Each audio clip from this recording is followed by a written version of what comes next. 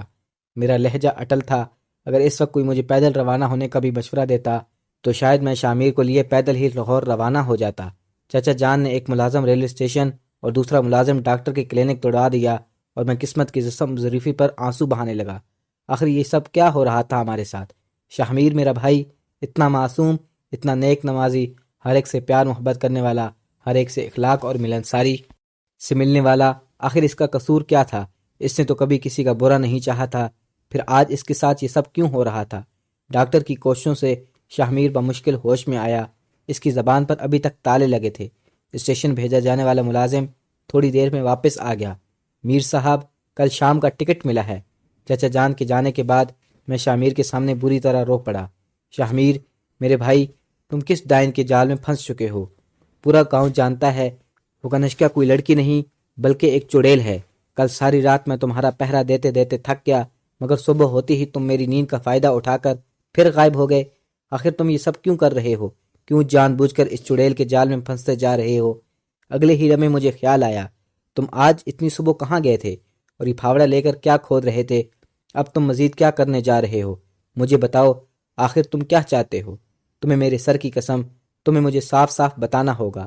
شاہ میر نے ایک نظر میری جانب دیکھا اور پھر مجھے اپنی بند مٹھی میں چھپائے مٹی اور کیچڑ میں لتھڑے ہوئے چمڑے کے 4 تعویذ دکھائے۔ یہ کیا ہے؟ کہاں سے اٹھا لائے ہو؟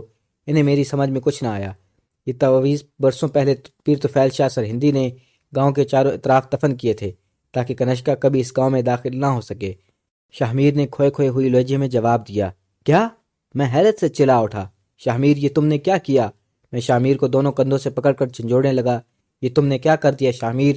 ان تعویذوں کی بدولت تمہارے ساتھ ساتھ اس گاؤں کا ہر باسی اس ڈائن کے حملوں سے کسی نہ کسی حد تک محفوظ تو تھا، مگر تم نے یہ تعویذ کھود کر اس ڈائن کا کام اور آسان بنا دیا۔ بولو، اب ان گاؤں والوں کا کیا ہوگا؟ شاہ میر نے خاموشی سے اپنے کاندھے میری گرفت سے آزاد کرائے اور دھیرے سے بولا، وہ اس گاؤں کے کسی بھی باسی کو نقصان نہیں پہنچائے گی، یہ اس کا مجھ سے وعدہ ہے۔ اسے صرف مجھ سے عشق ہے اور میرے لیے وہ کچھ بھی کرنے کو تیار ہے۔ میرا جی چاہا کہ دیواروں سے اپنا سر ٹکرانے لگوں۔ تمہیں ہو کیا گیا ہے شاہ میر؟ ایک ڈائن کی خاطر تم خود اندھے کنویں میں کودنے کو تیار ہو؟ ہوش میں آؤ شاہ میر، وہ عورت کوئی انسان نہیں بلکہ ایک ڈائن ہے۔ میں تمہیں کوئی غلط قدم اٹھانے نہیں دوں گا۔ چچا جان نے لاہور کے ٹکٹ بک کروا دیے ہیں، ہم کل شام واپس لاہور چلے جائیں گے۔ میرا دل شامیر کی باتیں سن کر بری طرح ہول رہا تھا۔ شامیر نے میرے کندھے پر ہاتھ رکھا اور آہستگی سے بولا، میں اب لاہور نہیں جا سکوں گا شعبان، تم اکیلے ہی واپس گھر چلے جانا، مجھے اب اپنی کنشکا کے ساتھ بہت دور جانا ہے، ہم یہ علاقہ چھوڑ کر بہت دور نکل جائیں گے۔ شامیر، میں حیرت اور غصے سے چیخ اٹھا، یہ کیا کہہ رہے ہو؟ تم ایک ڈائن کے لیے ہمیں چھوڑ دو گے؟ اپنے ماں باپ، اپنی بہنیں، اپنے رشتہ دار، اپنا سب کچھ اس چڑیل پر قربان کر دو گے؟ تمہیں کیا ہو گیا ہے؟ جس عورت کی مصنوعی رنگ و روپ پر تم مر مٹے ہو، وہ سب صرف اور صرف ایک دھوکہ ہے۔ وہ عورت انسان نہیں ہے شامیر، آخر تم مجھے کیوں نہیں بتاتے؟ ایک لمحے کو میرا جی چاہا کہ اپنے ہاتھوں سے شامیر کا گلا گھونٹ دوں، جو جان بوجھ کر اپنے پیروں پر خود ہی کلاڑی مارنے جا رہا تھا، اس چڑیل کے جھوٹے روپ سے عشق کر کے تمام رشتوں کو بھلا بیٹھا تھا۔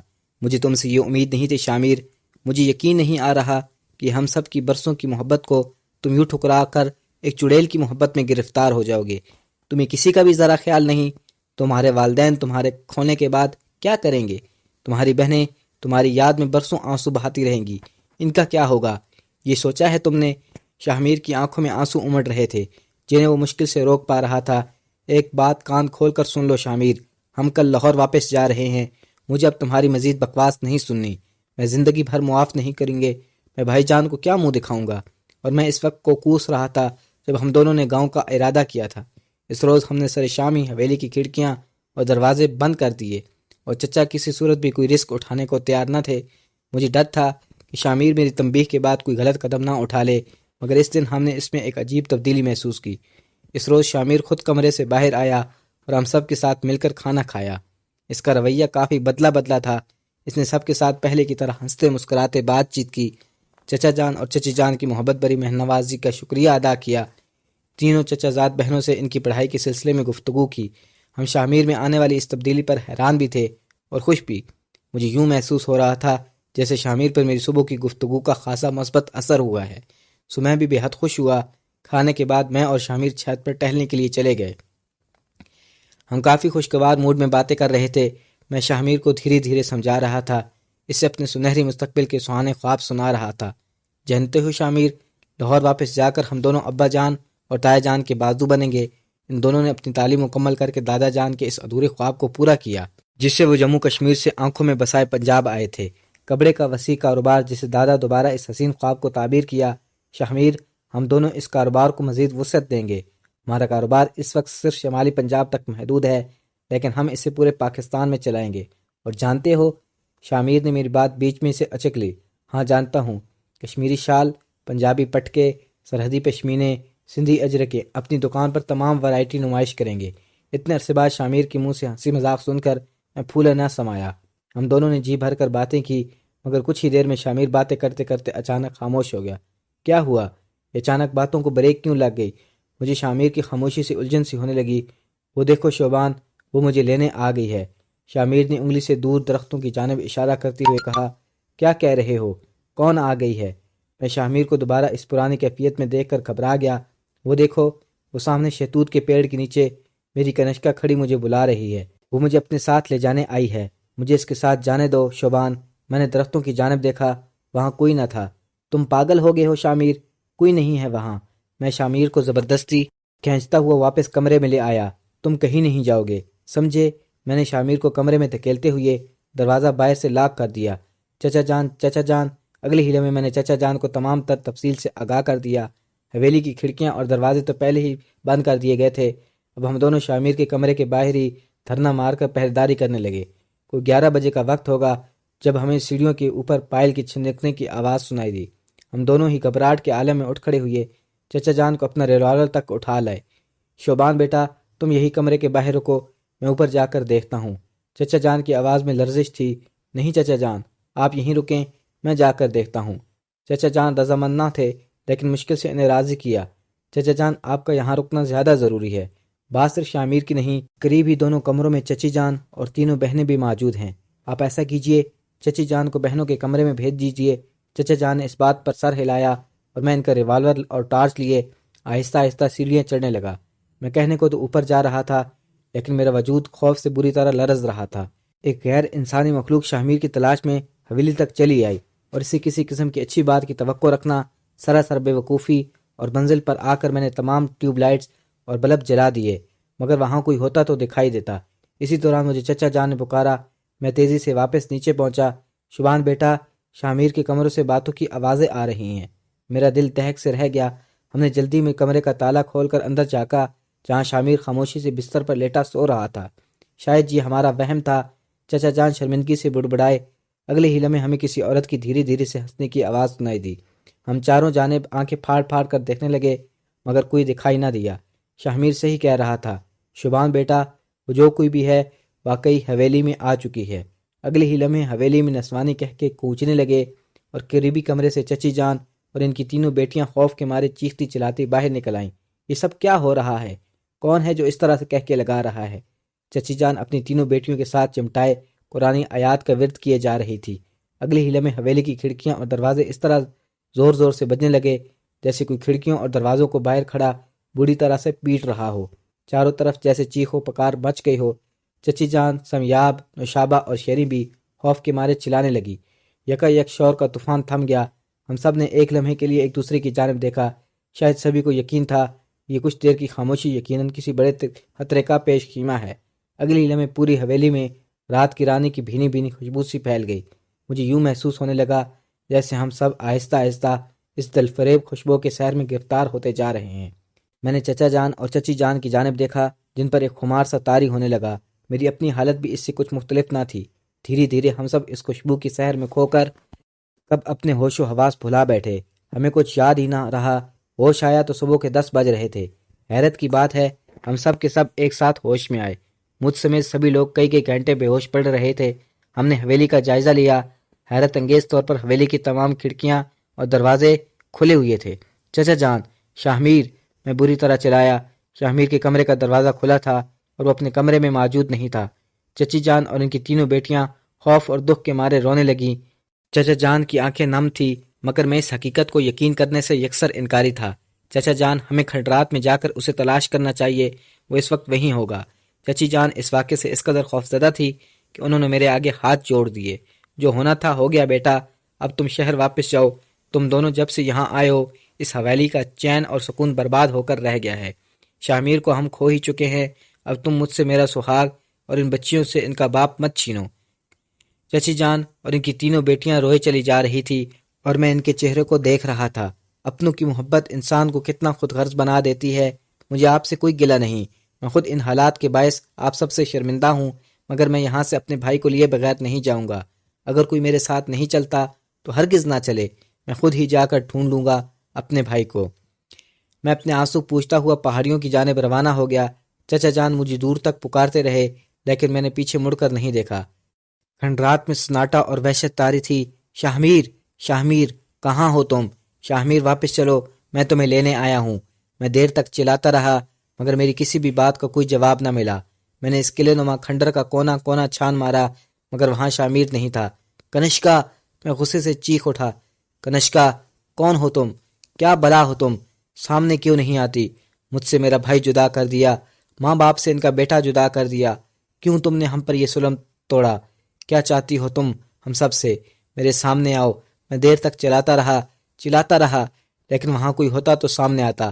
شاید کنشکا شاہمیر کو لیے اس علاقے سے دور جا چکی تھی۔ مجھے دھیرے دھیرے شاہمیر کے الفاظ یاد آنے لگے۔ مجھے اپنی کنشکا کے ساتھ بہت دور جانا ہے، ہم یہ علاقہ چھوڑ کر بہت دور چلے جائیں گے۔ میں بچوں کی طرح بلک بلک کر رونے لگا۔ میرا دوست، میرا بھائی مجھ سے ہمیشہ کے لیے جدا ہو چکا تھا۔ وہ اس ڈائن کے ساتھ جانے کس سفر پر روانہ ہو گیا، کسی کو بھی معلوم نہ تھا۔ میں واپس اٹھا اور گاؤں کی جانب چل دیا۔ آنسو تھے کہ رکنے کا نام ہی نہ لیتے تھے۔ تمام راستے گاؤں والے بچوں کی طرح روتے دیکھ کر عجیب عجیب نظروں سے مجھے گھورتے رہے، مگر مجھے اپنی نظروں کی کیا پرواہ تھی۔ میری زبان پر تو صرف ایک ہی رٹ لگی تھی، شاہمیر ضرور واپس آئے گا، شاہمیر ضرور لوٹ کر آئے گا، لیکن وہ نہیں آیا۔ چچا جان نے لاہور میں سب کو اطلاع دے دی۔ ابا جان، امی جان، تایا جان، تائی جان سب روتے روتے گاؤں پہنچے اور شاہمیر کی راہ میں آنسو بہاتے رہے۔ پوری حویلی میں کئی روز سے یوں ہی صفے ماتم بچھ رہی، جیسے اس حویلی میں کوئی جوان موت ہوئی ہو۔ تایا جان اور تائی جان کے دل پر کیا بیت رہی تھی، اس کا اندازہ کوئی صاحب اولاد ہی کر سکتا تھا، جس کی جوان اولاد اور نرینہ اولاد اس سے ہمیشہ کے لیے بچھڑ گئی ہو۔ تائی جان دھاڑے مار مار کر کئی بار بے ہوش ہو چکی تھی، اور پھر جب ہوش میں آتی تو دوبارہ رونے لگ جاتی۔ میں بھی کئی روز سختے کی حالت میں رہا، لیکن جب ابا جان نے واپسی کا ارادہ باندھا تو میں خاموش نہ رہ سکا۔ آپ سب کو جانا ہے تو شوق سے جائیے، مگر میں شامیر کے بغیر یہاں سے ہرگز نہیں جاؤں گا۔ ابا جان اور تایا جان نے بمشکل اپنے آنسو ضبط کیے اور میرے کندھے پر ہاتھ رکھ کر مجھے سمجھانے لگے۔ گاؤں کا چپا چپا چھان لیا ہے ملازمین نے، شامیر اب گاؤں میں موجود نہیں، ہم سب کو اب لاہور لوٹنا ہوگا۔ میں نے بے دلی سے ان کا ہاتھ اپنے کاندھے سے ہٹا دیا۔ صرف گاؤں میں ہی نہیں، آپ تو یوں ہی مایوس ہو کر بیٹھ گئے ہیں جیسے وہ دنیا میں ہی نہیں رہا۔ میرا بھائی زندہ ہے اور وہ اسی گاؤں میں ہمارے پاس لوٹ کر آئے گا۔ آپ لوگوں کو لاہور واپس جا کر اپنا کاروبار چمکانا ہے تو شوق سے جائیے، لیکن میں کسی صورت واپس نہیں جاؤں گا۔ میں نے روتے ہوئے بدتمیزی پر اتر آیا۔ شوبان، ابا جان مجھ پر ہاتھ اٹھانے ہی والے تھے کہ تایا جان نے انہیں روک دیا۔ چھوڑ دو اکرام، چند دنوں میں خود ہی نارمل ہو جائے گا، تو شہر واپس آ جائے گا۔ تایا جان کے سمجھانے پر ابا جان مجھے ساتھ لیے بغیر ہی واپس جانے پر رضامند ہو گئے، لیکن جب امی کو خبر ہوئی تو انہوں نے ہنگامہ کھڑا کر دیا کہ ایک بیٹا تو ہم پہلے ہی کھو چکے ہیں، اب آپ لوگ اسے یہاں چھوڑ کر کیا چاہتے ہیں کہ ہم لوگ دوسرے بیٹے سے بھی محروم ہو جائیں؟ میں اسے یہاں ہرگز نہیں رہنے دوں گی۔ تائی جان نے بھی امی کا پورا ساتھ دیا اور یوں امی اور تائی جان کی قسمیں اور واسطے سن کر میں لاہور واپس آنے پر تیار ہو گیا۔ اس دن کے بعد شامیر کی دوبارہ کبھی خبر نہ مل سکی، وہ کہاں گیا یہ کبھی کوئی نہ جان سکا۔ شامیر کے بعد میں ہی ان کا بیٹا بن کر تایا جان اور تائی جان کا سہارا بنا، ان کی چاروں بیٹیوں کو بڑا بھائی بن کر رخصت کیا۔ مگر شامیر کی جدائی کا غم آج بھی کسی کو بھلائے نہیں بھولتا۔ آج اس واقعے کو پورے 25 سال بیت چکے ہیں، اور ان 25 سالوں میں ایک دن بھی ایسا نہیں جب ہم نے شامیر کی جدائی میں آنسو نہ بہائے ہوں۔ اس عرصے میں 2 بیٹوں اور 3 بیٹیوں کا باپ بن گیا ہوں۔ میں نے اپنی شادی کے بعد سب سے زیادہ نرینہ اولاد کے لیے دعا کی، اس لیے نہیں کہ میرے نزدیک بیٹے کی حیثیت بیٹی سے زیادہ ہے، بلکہ اس لیے کہ مجھے اپنے بیٹے کا نام شامیر رکھنا تھا۔ جی ہاں، میرا بھائی شامیر اب میرے بیٹے کی صورت میں ہر وقت میرے سامنے رہتا ہے۔ ہر صبح میں جان بوجھ کر دیر تک بستر پر لیٹا رہتا ہوں اور میرا شامیر روزانہ آ کر مجھے کمبل کھینچ کر اٹھاتا ہے۔ کیا کرتے ہیں ابا جان، صبح ہو چکی ہے، جاگنے کا موڈ نہیں ہے کیا؟ وہ بہو میرے بھائی شامیر کی عادات، خوش لباس، خوش گفتار، خوش اخلاق، اسے تاریخی مقامات سے بھی بے حد لگاؤ ہے۔ تاریخ میں ایم اے بھی کر رہا ہے۔ ہم دونوں موہنجوداڑو، ہڑپا، کٹاس راج، ٹیکسلا، مہر گڑھ، غرض ہر جگہ ساتھ سفر کر چکے ہیں، لیکن یہ تمام خوبیاں ہونے کے باوجود بھی میرا بیٹا کبھی میرے بھائی کی جگہ نہیں لے سکا۔ شامیر کہلاتے ہوئے بھی کبھی میرا بیٹا شامیر میرے دوست شامیر کی طرح نہیں بن سکتا۔ ویڈیو کو آخر تک دیکھنے کا شکریہ۔ کمنٹ باکس میں ضرور بتائیے گا کہ آپ کو یہ کہانی کیسی لگی۔ ملتے ہیں ایک ایسی نئی دلچسپ کہانی کے ساتھ، تب تک کے لیے اللہ حافظ۔